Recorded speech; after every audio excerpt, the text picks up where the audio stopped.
আসসালামু আলাইকুম রহমতুল্লাহি ওয়া বারাকাতুহু। نحمده ونصلي على رسوله الكريم أما بعد فأعوذ بالله من الشيطان الرجيم بسم الله الرحمن الرحيم سيدنا أيوب عليه السلام কোরআনে বর্ণিত ২৫ জন নবীর মধ্য থেকে অন্যতম একজন নবী। ইবনু কাসিরের বর্ণনা অনুযায়ী সৈয়দনা ইসহাক আলাইহিসসালামের দুইজন যমজ পুত্র ছিল।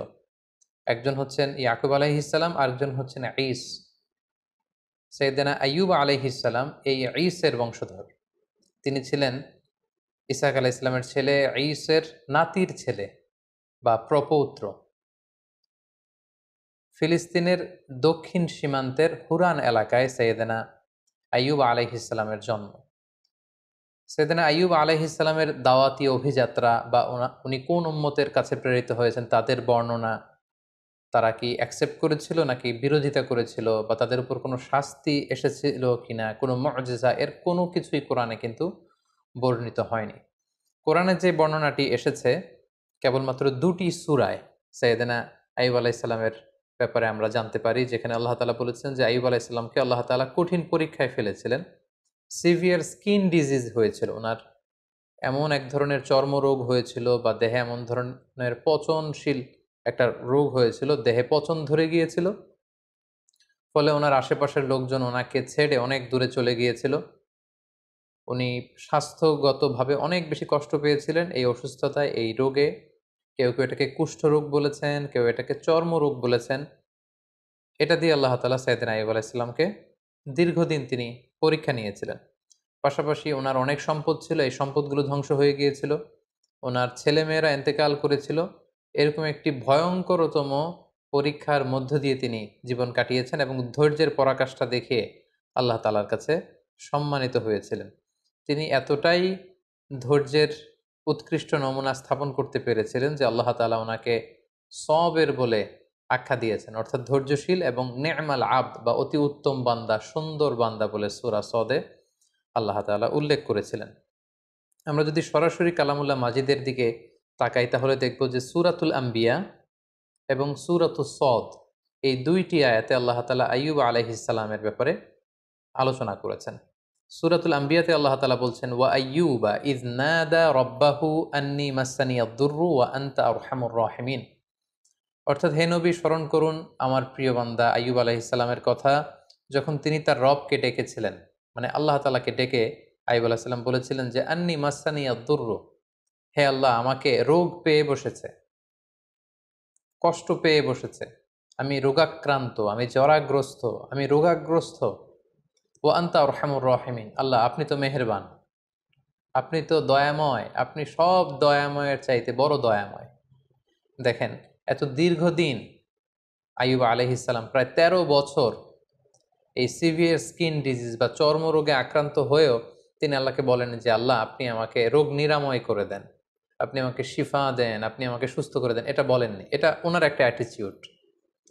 আমরা যদি রোগাক্রান্ত হই, শিফা চাওয়া, সুস্থ হওয়ার জন্য দোয়া করা, এটা জায়েজ আছে, শুধু জায়েজই নয়, এটি সুন্নাহ। রাসূল সাল্লাল্লাহু আলাইহি ওয়াসাল্লাম নিজেও শিফার জন্য দোয়া করতেন। কিন্তু সাইয়্যিদুনা আইয়ুব আলাইহিস সালাম এক্ষেত্রে ব্যতিক্রম। তিনি আল্লাহ তাআলার কাছে দোয়া করেন যে আল্লাহ আমাকে সুস্থ করে দেন। তিনি কি বলেছেন? তিনি বলেছেন আন্নী মাসসানিয়াদ-দুর, হে আল্লাহ আমার কষ্ট হচ্ছে, আল্লাহ আমাকে রোগ পেয়ে বসেছে, আমি রোগাক্রান্ত, আর আপনি তো মেহেরবান, এতটুকু বলেছেন। কারণ ওনার অ্যাটিটিউডটা হচ্ছে এরকম, রোগ দিয়েছেন আল্লাহ, আমি যে কষ্ট পাচ্ছি এটাও দেখছেন আল্লাহ। সো আল্লাহ যদি রোগ দিয়ে খুশি, আমি রোগ পেয়ে খুশি, তাই এই রোগ আমার থেকে উঠিয়ে নেন এটা আমি বলতে পারবো না। আমাকে শিফা দেন, এই রোগ আমার থেকে দূর করেন, আমি এটা বলতে চাই না। আমার কি অবস্থা, আমার কতটুকু কষ্ট যন্ত্রণা আল্লাহ তাআলা দেখছেন। তাই তিনি বলেছিলেন, হে আল্লাহ আমাকে রোগ পেয়ে বসেছে, আমি রোগাক্রান্ত আল্লাহ, আর আপনি তো মেহেরবান, আমি রোগী আর আপনি তো দয়াময়। এটা দিয়ে উনি কেমন যেন বোঝাতে চাইলেন যে হে আল্লাহ, আমি যে অসুস্থ, আপনি তো দয়ার সাগর, আপনি তো চাইলে দয়া করে আমাকে সুস্থ করে দিতে পারেন। এভাবে তিনি আল্লাহ তাআলাকে ডেকেছেন এবং আল্লাহ তাআলা এত খুশি হয়েছেন, আল্লাহ বলছেন যে ফাস্তাজাবনা লাহু, আমি আইয়ুবের ডাকে সাড়া দিলাম, ফাকাশাফনা মা বিহি মিন দুর, তার যে রোগ এটাকে আমি ভালো করে দিলাম। কোন রোগে আক্রান্ত হয়েছিলেন এ ব্যাপারে সুস্পষ্ট কিছু জানা যায় না, যদিও অনেক মুফাসসিরিন ইকরাম অনেক ধরনের মন্তব্য করেছেন। আল্লাহ তাআলা বললেন ওয়া আতাইনাহু আহলাহু, আমি তার সন্তানদেরকে ফিরিয়ে দিলাম, ওয়া মিসলাহুম মাআহুম, এবং অনুরূপ আরো দান করলাম। মুফাসসিরিন ইকরাম বলেছেন যে আইয়ুব আলাইহিস সালামের ৭ সন্তান ছিল, মোট ১৪ জন সন্তান ছিল, ৭ জন ছেলে ৭ জন মেয়ে। ছাদের নিচে চাপা পড়ে ৭ ছেলে ৭ মেয়ে সবাই ইন্তেকাল করেছে। আল্লাহ তাআলা তাদেরকে আবার পুনরায় জীবিত করলেন। কোন কোন তাফসিরে এসেছে যে আল্লাহ তাআলা ৭ ছেলে ৭ মেয়ে এই ১৪ জনকে আবার জীবিত করলেন। শুধু তাই নয়, ও মিসলাহুম মাআহুম, আইয়ুব যখন সুস্থ হয়ে গেল তার ঔরসে আল্লাহ তাআলা আরো ৭ জন ছেলে আরো ৭ জন মেয়ে মোট ১৪ জনকে দান করলেন। সুবহানাল্লাহি বিহামদি। আল্লাহ তাআলা বললেন রাহমাতাম মিন ইনদিনা, এটা আমার পক্ষ থেকে রহমত স্বরূপ, ওয়া যিকরা লিল আবিদিন, আর ইবাদতকারীদের জন্য এতে রয়েছে উপদেশ। যারা আল্লাহ তাআলার ইবাদতে মগ্ন থাকে, আইয়ুবের মতো এরকম ইবাদতকারী হতে চায়, তাদের জন্য এই ঘটনার মধ্যে উপদেশ রয়েছে। সূরা সদের দিকে যদি আমরা তাকাই তাহলে দেখব যে কিভাবে আল্লাহ তাআলা এই ১৩টি বছর রোগাক্রান্ত থাকার পরে আইয়ুবকে তিনি সুস্থ করলেন। আল্লাহ তাআলা ইরশাদ করছেন, উরকুদ বিরিজলিকা হাযা মুগতাসালুম বারিদুন ওয়া শারাব, অর্থাৎ হে আইয়ুব, আইয়ুব আলাইহিস সালাম যখন বললেন যে আল্লাহ আমার কষ্ট হচ্ছে, আপনি তো মেহেরবান, আল্লাহ তাআলা তখন আইয়ুব আলাইহিস সালামকে বললেন যে উরকুদ বিরিজলিক, অর্থাৎ হে আইয়ুব তুমি তোমার পা দিয়ে জমিনে আঘাত করো, হাদা মুগতাসালুন বারিদ, সাথে সাথে এখান থেকে ঠান্ডা এক ধরনের ঝর্ণার পানি নিঃসরিত হবে, ওয়া শারাব, এবং এখান থেকে খাওয়ার পানি নিঃসরিত হবে। আল্লাহু আকবার। ১৩ বছর পর আল্লাহ প্রত্যাদেশ করলেন পা দিয়ে আঘাত করো, তিনি পা দিয়ে আঘাত করলেন, সাথে সাথে এখানে ঠান্ডা পানি মজুদ হয়ে গেল। এই ঠান্ডা পানি দিয়ে আইয়ুব আলাইহিস সালাম গোসল করলেন। গোসল করার সাথে সাথে আল্লাহ তাআলার মেহেরবানিতে তার দেহের সব চর্মরোগ, কুষ্ঠরোগ, ক্ষতিকারক সব কিছু দেহ থেকে ঝরে পড়ে তিনি সতেজ সবল, আগের মতো সেরকম এনথিউজিয়াস্টিক, ওনার স্ট্যামিনা, এনার্জি, শক্তি সব তিনি ফিরে পেলেন। এবং আল্লাহ তাআলা বললেন ওয়া শারাব, এবং এখান থেকে খাও। তিনি এই ঠান্ডা পানি যখন পান করলেন তিনি আগের মতো সতেজ সবল তিনি হয়ে গেলেন। আল্লাহ তাআলা বললেন ওয়া ওয়াহাবনা লাহু আহলাহু ওয়া মিসলাহুম মাআহুম, আমি তার সন্তানদেরকে ফিরিয়ে দিলাম এবং অনুরূপ সন্তান আমি আবার তাকে দান করলাম। যেটা আমরা একটু আগে উল্লেখ করেছি যে অনেক মুফাসসিরিন ইকরাম বলেছেন ৭ ছেলে ৭ মেয়ে ছিল, ওনার ব্যবসা প্রতিষ্ঠান ধ্বংস হয়ে গিয়েছে, ঘরের ছাদের নিচে চাপা পড়ে ৭ ছেলে ৭ মেয়ে ইন্তেকাল করেছে, আল্লাহ তাআলা তাদেরকে আবার জীবিত করে দিলেন। এবং পরবর্তীতে আরো ৭ ৭ ১৪ জন সন্তান তাদেরকে ফিরিয়ে দিলেন। আবার নতুন করে আরো ৭ জন ছেলে আরো ৭ জন মেয়ে আরো ১৪ জন সন্তান সন্ততি আল্লাহ তাআলা আইয়ুব আলাইহিস সালামের ঔরসে দান করলেন। আল্লাহ তাআলা বললেন রাহমাতাম মিন ইনদিনা, আমার পক্ষ থেকে রহমত স্বরূপ আমি এটা দিয়েছি, ওয়া যিকরা লিউলিল আলবাব, এবং যারা জ্ঞানী তাদের জন্য আমি এখানে উপদেশ রেখে দিয়েছি। এবং এই আয়াতের সর্বশেষে তিনি উল্লেখ করলেন ইন্না ওয়াজদানাহু সাবিরান, আমি আমার আইয়ুবকে ধৈর্যশীল পেয়েছি। সুবহানাল্লাহ। আল্লাহ তাআলার পক্ষ থেকে এরকম একটি সার্টিফাই করা, এরকম উপাধি দেয়া যে আমি আমার আইয়ুবকে সবের পেয়েছি, ধৈর্যশীল বান্দা পেয়েছি। ইন্নাহু নি'মাল আবদু ইন্নাহু আওয়াব, নিশ্চয় সে উত্তম বান্দা, সে আমার অত্যন্ত ভালো একজন বান্দা, উত্তম বান্দা, সুন্দর বান্দা। ইন্নাহু আওয়াব, সে সবসময় আমার দিকে ফিরে আসে, সে রব অভিমুখী, সে আল্লাহ অভিমুখী। সুবহানাল্লাহ বিহামদি। তাহলে এই আয়াত থেকে তিনি ১৩ বছর অসুস্থ থাকার পরে কোন প্রক্রিয়ায় সুস্থ হলেন সেটা জানলাম। পায়ের আঘাতে আল্লাহ তাআলা ঝর্ণার ব্যবস্থা করলেন বা কুয়ার ব্যবস্থা করলেন, সেই পানি দিয়ে গোসল করলেন, তিনি পান করলেন, আল্লাহ তাআলা তাকে সুস্থ করে দিলেন, ওনার সম্পদ ফিরিয়ে দিলেন, সন্তান ফিরিয়ে দিলেন, এবং তাকে আল্লাহ তাআলা ধৈর্যশীল এবং উত্তম বান্দা বলে ঘোষণা করলেন। এবং অনেক মুফাসসিরিন ইকরাম উল্লেখ করেছেন যে উনি যখন অসুস্থ ছিলেন, চর্মরোগে আক্রান্ত, ওনার আত্মীয় স্বজন প্রতিবেশী সবাই ওনার থেকে মুখ ফিরিয়ে দূরে চলে গিয়েছে, কেবল ওনার স্ত্রী ওনাকে ছেড়ে দূরে কোথাও যায়নি। ওনার স্ত্রী অন্য জায়গায়, মানুষের বাড়িতে বাড়িতে বিভিন্ন জায়গায় তিনি কাজ করতেন, কাজের বিনিময়ে যে অর্থ পেতেন এটা দিয়ে তিনি স্বামীর জন্য খাবার কিনে আনতেন, স্বামীর সেবা শুশ্রূষা করতেন।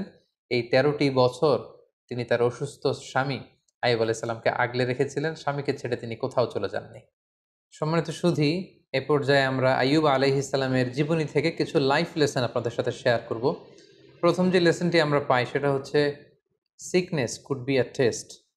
আমরা প্রায় অসুস্থ হয়ে পড়ি, আমাদেরকে মনে রাখতে হবে এই অসুস্থতা কিন্তু আল্লাহ তাআলার পক্ষ থেকে একটি পরীক্ষা। আমরা কখনো সুস্থ থাকি, কখনো অসুস্থ থাকি। আল্লাহ তাআলা আমাদেরকে কাউকে সুস্থ রেখে পরীক্ষা করেন, তিনি দেখেন যে সুস্থ থেকে আমরা আল্লাহ তাআলার শুকরগুজার হই কিনা। আবার মাঝে মাঝে তিনি আমাদেরকে অসুস্থ করেও তিনি আমাদেরকে পরীক্ষা করেন। তিনি দেখতে চান যে অসুস্থ অবস্থায় আমরা ধৈর্য ধারণ করি কিনা। তো আমাদের পুরো জীবন প্রক্রিয়াটাই কিন্তু একটা পরীক্ষার মধ্য দিয়ে যাচ্ছে। আমরা কেউ ধনী, কেউ গরিব। কাউকে আল্লাহ ধনী বানিয়ে পরীক্ষা করেন, কাউকে গরিব বানিয়ে পরীক্ষা করেন। কাউকে সুস্থ রেখে পরীক্ষা করেন, কাউকে অসুস্থ রেখে পরীক্ষা করেন। সো অসুস্থতা কিন্তু আল্লাহ তাআলার পক্ষ থেকে একটি বড় পরীক্ষা, এবং এই অসুস্থ অবস্থায় আমরা সঠিক সময়ে সঠিক রেসপন্সটুকু করছি কিনা, দ্যাট ইজ দ্য কোশ্চেন। এবং আমরা ধৈর্যশীল বান্দাদের অন্তর্ভুক্ত হচ্ছি কিনা, সেটা হচ্ছে আমাদের দেখবার বিষয়। আমরা যারা অসুস্থ থাকি, আমরা আসলে কতটুকু অসুস্থতা ভোগ করছি। কেউ আমরা 2 মাস, 3 মাস, 4 মাস অসুস্থ থেকে অনেক সময় বলি যে আমার আমার থেকে অসুস্থতা যাচ্ছে না, আল্লাহ তাআলা কি আমাকে দেখেন না, তিনি কি আমাকে সুস্থ করবেন না? আমরা কি একটু আইয়ুব আলাইহিস সালামের জীবনের দিকে খেয়াল করেছি? তিনি টানা 13টি বছর অসুস্থ থাকার পরেও আল্লাহ তাআলাকে বলেননি আল্লাহ যে আমাকে সুস্থ করে দেন। যদিও সুস্থ করে দেন বলা জায়েজ, কিন্তু তিনি বলেছেন যে আল্লাহ আপনি তো মেহেরবান।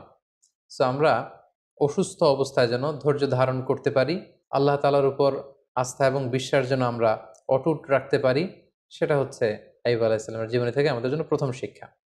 দ্বিতীয় যে শিক্ষাটি আমরা পাই সেটি হচ্ছে বড় পরীক্ষায় বড় পুরস্কার লাভ হয়। আল্লাহর হাবিব সাল্লাল্লাহু আলাইহি ওয়াসাল্লাম ইরশাদ করেছেন, ইন্না ইযামাল জাযাই মা ইযামিল বালা। অর্থাৎ পরীক্ষা যদি বড় হয়, সেটার পুরস্কারও হতে হয় বড়। আমরা যদি আইয়ুব আলাইহিস সালামের জীবনের দিকে দেখি যে তিনি কত বড় পরীক্ষা দিয়েছেন। আমরা 1 মাস 2 মাস অসুস্থ থাকলেই বলি যে আল্লাহ তাআলা কি আমাকে দেখে না? আমি কতটা অসুস্থ? তিনি কি আমাকে সুস্থ করবেন না? কিন্তু আইয়ুব আলাইহিস সালাম টানা 13 বছর তিনি অসুস্থ ছিলেন। এটার কারণে তার পুরস্কারটাও ঠিক সেরকম বড়। তার সন্তানকে আল্লাহ তাআলা নিয়ে গিয়েছিলেন। তার সম্পদ শেষ হয়ে গিয়েছিল, আল্লাহ তাআলা সম্পদ ফিরিয়ে দিলেন। তিনি অসুস্থ হয়েছিলেন, চর্মরোগে আক্রান্ত ছিলেন। তিনি একেবারে সতেজ হয়ে গেলেন, শক্তিশালী হয়ে উঠলেন। যে সন্তানগুলো ইন্তেকাল করেছিল আল্লাহ জীবিত করে দিলেন। নতুন সেই পরিমাণের সন্তান সন্ততি আল্লাহ তাআলা তার ঔরসে দান করলেন। এই যে অভাবনীয় নাজ নেয়ামত আল্লাহ তাআলা কেন দিয়েছেন? কারণ তার পরীক্ষাটা ছিল অত্যন্ত ভয়ঙ্কর। পরীক্ষা যদি বড় হয়, তার পুরস্কারও বড়। এবং নবীদের জীবনে যদি আমরা খেয়াল করি, তাহলে দেখব যে নবীদেরকে আল্লাহ তাআলা অনেক বড় বড় পরীক্ষা নিয়েছেন। আল্লাহর হাবিব সাল্লাল্লাহু আলাইহি ওয়াসাল্লাম বলেছেন যে আসাদ্দুন নাসি বালাআন আল আম্বিয়া। মানুষদের মধ্যে থেকে আল্লাহ তাআলা সবচেয়ে বেশি বালা মুসিবতে ফেলেছেন নবীদেরকে। সুম্মাল আমসাল ফাল আমসাল। এরপরে নবীদের পরবর্তীতে যাদের অবস্থান তাদেরকে। এবং ফাইয়ুবতালা রজুলু আলা হাসাবি দীনি। ব্যক্তির দিনদারি অনুসারে তাকে আল্লাহ তাআলা পরীক্ষা নিয়ে থাকেন। যে যত আল্লাহওয়ালা তার জীবনে পরীক্ষা তত বেশি। সো আপনি যদি খুব বেশি পরীক্ষার সম্মুখীন হন, জীবনে যদি আপনার খুব বেশি স্ট্রাগল করতে হয়, আপস এন্ড ডাউনস থাকে, বারবার অসুস্থ হয়ে পড়েন, তার মানে এই না যে আল্লাহ তাআলা আপনাকে পছন্দ করছেন না। বরং আল্লাহ তাআলা আপনাকে বেশি পছন্দ করেন বলেই, বরং আল্লাহ তাআলা আপনার সম্মান মর্যাদা আরো বাড়িয়ে দিতে চান বলেই আল্লাহ তাআলা আপনাকে বেশি বেশি পরীক্ষা করেন এবং অসুস্থ রাখেন। আমরা অনেক সময় বিপদে পড়লে, মুসিবতে পড়লে, অসুস্থ হলে অসন্তুষ্ট হই। আর সাহাবারা বিপদে না পড়লে, অসুস্থ না হলে তারা চিন্তিত হয়ে যেতেন। সাহাবীদের যখন অসুস্থতা আসতো না, কোনো বিপদ আসতো না, তখন ওনারা চিন্তা করতেন, হায় রে, আল্লাহ তাআলা কি আমাকে পছন্দ করেন না? তাহলে আল্লাহ তাআলা আমাকে পরীক্ষা নিচ্ছেন না কেন? আমার জীবনে কোনো বিপদ আসছে না কেন? আমার জীবনে কোনো অসুস্থতা নেই কেন? তার মানে আল্লাহ তাআলা কি আমাকে কম পছন্দ করছেন? ওনারা সবসময় এটা নিয়ে চিন্তিত থাকতেন। আর আমরা বিপদে পড়লে চিন্তিত হয়ে পড়ি। সম্মানিত শুধু মুমিন জীবনে বিপদ আসা এটা একেবারে ওতপ্রোতভাবে জড়িত, এটা আসবেই। আল্লাহ তাআলা বলছেন, ওয়ালা নাবলুওয়ান্নাকুম বিশাইইম মিনাল খাউফি ওয়াল জুউই ওয়া নাকসিম মিনাল আমওয়ালি ওয়াল আনফুসি ওয়াস সামারাত। আমি আল্লাহ তাআলা অবশ্যই অবশ্যই তোমাদেরকে পরীক্ষা করব। কি দিয়ে পরীক্ষা করব? মিনাল খাউফ, ভীতিকর পরিস্থিতির মধ্য দিয়ে তোমাদেরকে যেতে হবে। ওয়াল জু, খাদ্য ঘাটতি ঘটবে, ক্ষুধার জ্বালায় কষ্ট পেতে হবে তোমাদেরকে। ওয়া নাকসিম মিনাল আমওয়াল, সম্পদের ঘাটতি হবে। ওয়াল আনফুস, তোমাদের প্রিয়জনদেরকে কখনো কখনো হারানো লাগতে পারে। ওয়াস সামারাত, তোমাদের সম্পদ নষ্ট হবে, ফল ফসল নষ্ট হবে। দুর্যোগ আসবে, প্রাকৃতিক দুর্যোগ। এই নানা ধরনের ঝঞ্ঝা বিক্ষুব্ধ পরিস্থিতির মধ্য দিয়ে তোমাকে যেতে হবে, আর আমি তোমাদেরকে পরীক্ষা করবই করব। সো বিশ্বাসীদের জীবনে পরীক্ষা আসা, পরীক্ষা থাকা, ইটস এ মাস্ট। এটা থাকবে। আর পরীক্ষার মধ্য দিয়ে আল্লাহ তাআলা বান্দার সম্মান এবং মর্যাদাকে বাড়ান। আর মনে রাখতে হবে, পরীক্ষা যত বড়, উত্তীর্ণ হতে পারলে এটার পুরস্কারও অনেক বড়। সাইয়েদনা আইয়ুব আলাইহিস সালামের এই জীবনীতে আমরা এটা দেখতে পেয়েছি। সবশেষে যে শিক্ষাটি আমরা পাই সেটি হচ্ছে, একটি শান্তিপূর্ণ জীবনের জন্য, একটি প্রশান্ত লাইফের জন্য একজন নেককার স্ত্রী, লাইফমেট বা সোলমেট খুবই জরুরি। যে যিনি সবসময় স্বামীকে সাপোর্ট করবেন, স্বামীর সেবা সহযোগিতায় নিজেকে বিলিয়ে দেবেন, এরকম একজন নেককার স্ত্রী থাকাটা জীবনে সফল হওয়ার ক্ষেত্রে অনেক বড় ভূমিকা রাখে। যেটা আমরা আইয়ুব আলাইহিস সালামের জীবনীতে কিন্তু দেখেছি যে ওনার আত্মীয় স্বজন পাড়া প্রতিবেশী সবাই যখন ওনাকে ছেড়ে চলে গিয়েছে, ওনার স্ত্রী কিন্তু ওনাকে ছেড়ে যায়নি। ওনার স্ত্রী ওনাকে আগলে রেখেছে, ওনাকে সাপোর্ট করেছে, ওনাকে শেল্টার দিয়েছে, ওনাকে মানসিকভাবে সহায়তা করেছে। এজন্য এরকম একজন নেককার স্ত্রী আমাদের প্রত্যেকের জীবনে দরকার। আল্লাহ তাআলা এরকম একজন লাইফ মেট আমাদের জন্য নসিব করুন এবং নবীদের দেখানো পথে এবং মতে আমরা যেন আমাদের জীবন পরিচালনা করতে পারি, তিনি আমাদেরকে তৌফিক দান করুন। হাদা মা ইনদি ওয়াল ইলমু ইনদাল্লাহ আলাইহি তাওয়াক্কালতু ওয়া ইলাইহি উনীব। ওয়াসসালামু আলাইকুম ওয়া রাহমাতুল্লাহ।